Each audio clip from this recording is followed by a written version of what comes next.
षष्ठ श्रेणीर तृतीय पद्य जन्मभूमि कवि होउछन्ति पद्मचरण पट्टनायक।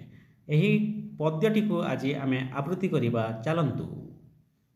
जे देशे जन्मिछि मुहि अछि जेउ देशे, जे देशर वायु बहे निश्वासे प्रश्वासे, जे देशर रवि ताप किरण भितरे तृषा मेंटे, जे देशर स्निग्ध स्वच्छ जले जार फल शस्य करे जीवन धारण, जार बक्षे सदा सुखे करे विचरण।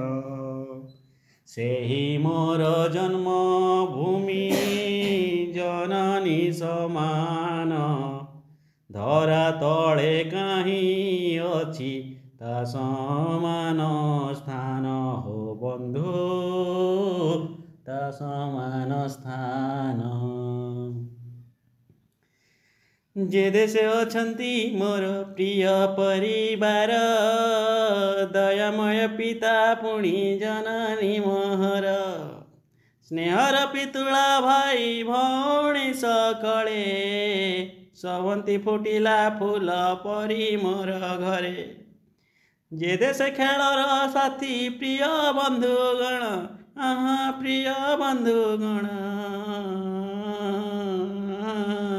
साजी रहिछंती जेने नंदन कानन। सेही मोर जन्मभूमि जननी समान, सेही जननी समान, धरा तले काहीं अछि ता समान स्थान। जे देशर गिरी नदी केते शोभा धरे, खणी मध्ये शोभे मणि मुकुता सागरे, असंख्य नक्षत्र शोभे सुनील आकाशे, नव जलधर संगे सौदामिनी भासे।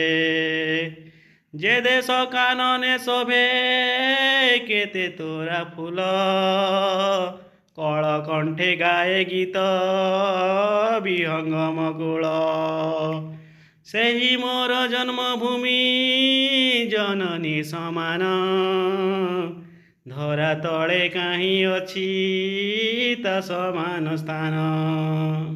जार अन्न जल खाई शरीर जीवित, जाहा नामे धरा तले हुए परिचित, जाहार गौरवे केते सुखर उदय, जाहार पतने हुए पतन निश्चय।